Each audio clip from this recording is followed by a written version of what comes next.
আমাদের মনে কয়েকটা প্রশ্ন আছে, তাই না? যে বিমানটা কেন এরকম পাবলিক জায়গার উপর দিয়ে যাচ্ছিল, স্কুলের উপরে কেন পড়তে হলো? তাহলে কি ট্রেনিং এসব জায়গা দিয়ে কি করা রাইট? এটার কি অধিকার আছে? বিমানে কোনো ধরনের সেই সময় মানে সমস্যা ছিল কিনা, কি সমস্যা ছিল?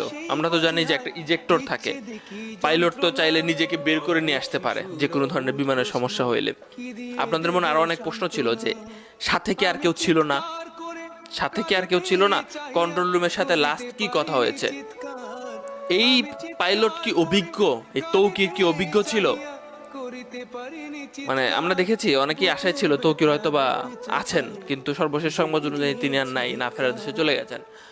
1 বছর আগে তার বিয়ে হয়েছে, খুবই দুঃখজনক ব্যাপার। তার স্ত্রীর কথা চিন্তা করেন। আর এখানে স্ত্রীর কথা আরো আরো অনেক ঘটনা আছে, যে স্কুলের উপরে যেহেতু এই ঘটনাটা ঘটেছে, অনেক মা বাবা তার সন্তানদের হারাইছে। সঠিক সংখ্যা কতটুকু আসবে, পাওয়া যাবে জানি না আমি। তো যেটা এখনো পর্যন্ত উত্তর পাওয়া গেছে সেটা হচ্ছে এইটা তিনি একা চালাচ্ছিলেন, এবং এটা তার প্রথম একা চালানো। অনেকে অবাক হচ্ছেন, প্রথম একা চালানো মানে?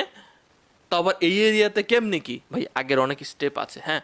এই একটা স্টেপে তো একা চালাইতে হবে, প্রথম তো একদিন হবে।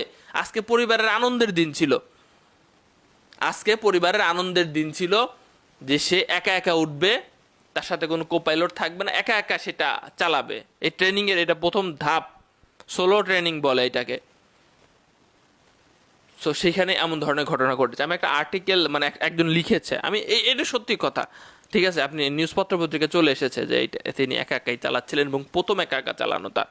এর আগের স্টেপগুলো তিনি ভালোভাবে পাশ করেছেন, এবং দক্ষ পাইলট হলেই তবে অনুমতি আসে এইসব এরিয়াতে ওড়ার। আমি একটা লেখা পড়ি, আপনি বুঝতে পারবেন আপনারা ভালো মতো। যে আজ ছিল তৌকিরের solo flight training. Solo flight training হলো একজন পাইলটের ট্রেনিং এর সর্বশেষ ধাপ। ফাইটার জেট অপারেট করার জন্য একজন পাইলট যে হাই স্কিল্ড সেটাই প্রমাণিত হয় এই সোলো ফ্লাইটের মাধ্যমে।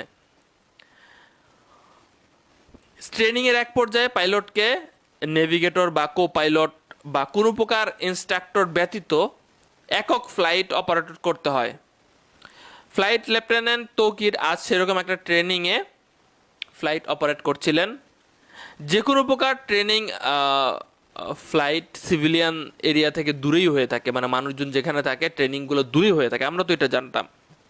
তবে সোলো ফ্লাইটগুলা সাধারণত আরবান এরিয়াতে হয়ে থাকে, আর আরবান এরিয়াতে এ ধরনের সেন্সিটিভ ফ্লাইট অপারেট করার জন্য পাইলটকে যথেষ্ট পরিমাণে আপনার কোয়ালিফাইড হতে হয়। তো তৌকির